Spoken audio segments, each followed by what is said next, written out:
Ms. Loza Diaz, in cause number 25, DCCR 0928, you're charged with the state jail felony offense of driving while intoxicated with a child passenger from December 4th of 2024. And how do you plead to that charge? Guilty.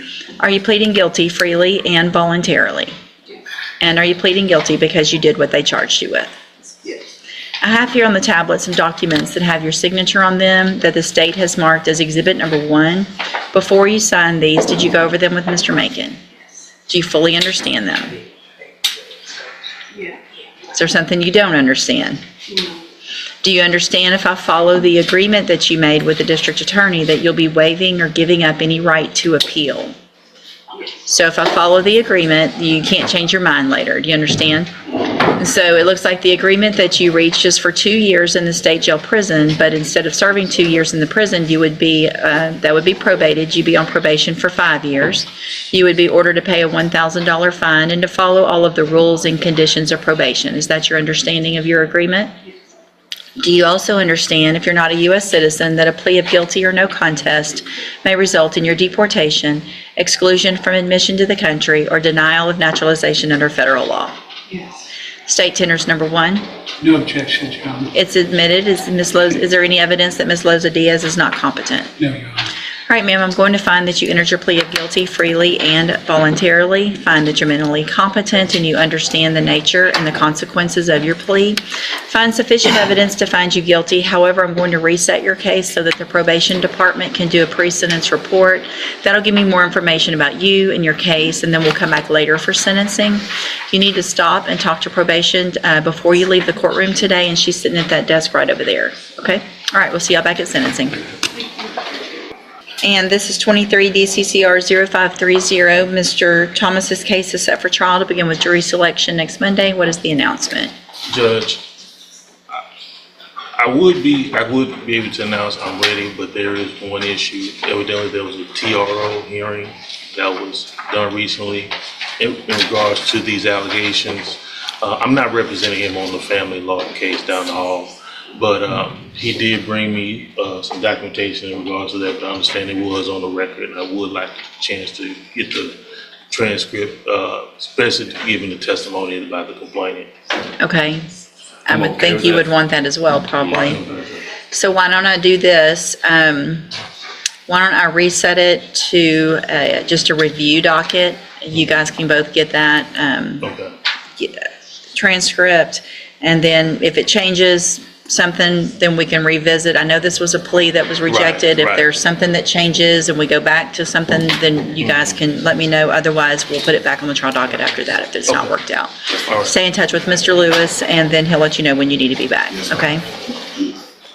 Good morning. Are you Charles Guidry Jr.? Yes, ma'am. And Ms. Norman, will your client waive the formal reading of the indictment? He will.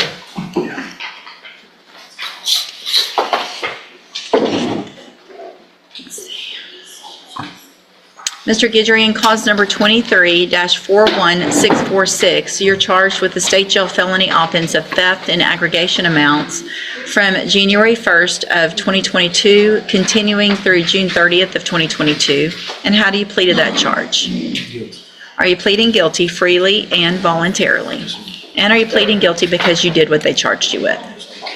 I have here on the tablet some documents that have your signature on them that the state's marked as exhibit number 1. Before you sign these, did you go over them with Ms. Norman? Do you fully understand them? And do you understand, if I follow the agreement that you've reached with the district attorney, that you will be waiving or giving up any right to appeal? And it looks like the agreement that you've reached is for a 2-year term in the state jail prison, but that would be probated. You'd be on probation for 5 years. You would be ordered to pay a $500 fine and to pay restitution, and that amount, I guess, needs to be determined. Well, actually, Judge, I have an amount here. That amount would be $6,136. And Ms. Norman, are you prepared to agree to that today? I could waive the pre-sentence report, or do you need some time to review No, that? we're prepared to agree to it, Your Honor. So you understand also as part of your agreement that you would pay restitution in the amount of $6,136. Is that also your understanding? Also, do you understand, if you're not a U.S. citizen, that a plea of guilty or no contest may result in your deportation, exclusion from admission to the country, or denial of naturalization under federal law? State tenders number 1. No objections. It's admitted. Is there any evidence that Mr. Guidry is not competent? No. And Mr. Lewis, since we have that restitution amount, any reason not to go forward with sentencing? No, Judge, but in full candor with the court, I just want to let the court know that this defendant does have criminal history. Okay. However, Ms. Norman made a compelling argument about the restitution being paid under the terms of this agreement, and that's why I'm entering into it. I'm happy to explain or go into more detail about the agreement if you like, but As long as you're comfortable, and I think I'm good with that. So what I'm going to do, Mr. Guidry, is find that you entered your plea of guilty freely and voluntarily. Find that you're mentally competent and you understand the nature and the consequences of your plea. Find sufficient evidence to find you guilty, and at this time, waive the pre-sentence report, follow the agreement, find you guilty of state jail felony offensive theft, sentence you in accordance with your agreement to a term of 2 years in the state jail prison. I'm going to follow the agreement and probate that for 5 years. You are ordered to pay a $500 fine, and you're ordered to pay restitution in the amount of $6,136, and to follow all of the other rules and conditions of probation. If you do that, then for all practical purposes, your case here in court is over. You'll be able to serve that 2-year sentence while you're out on probation. The other side of that, though, is if you violate any condition of probation, you can be brought back into court and you would be facing that 2-year sentence that you've already agreed to. Do you understand?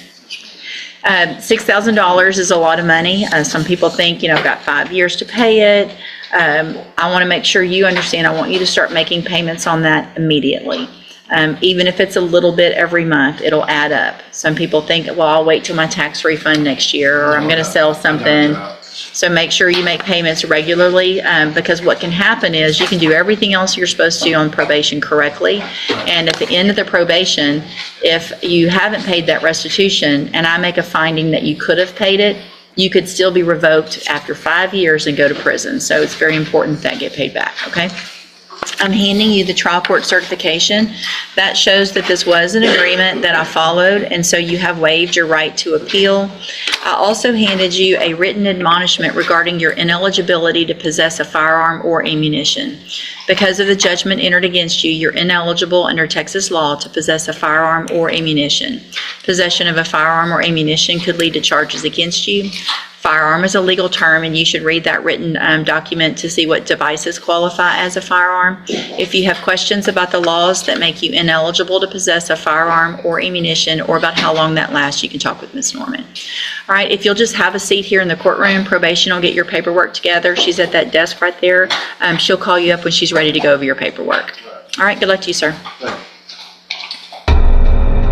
This courtroom session highlights how even serious charges don't always lead straight to prison, but every decision comes with strict consequences.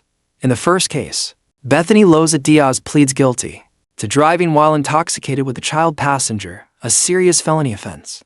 Although there's already a plea agreement for a 2-year sentence probated over 5 years, the judge pauses before final sentencing. Instead, she orders a pre-sentence report to better understand the defendant's background. This shows that even when a deal is in place, the court still wants a full picture before deciding someone's future. In the next matter, a separate defendant's trial is delayed. The judge resets the case so both sides can review important testimony from another hearing.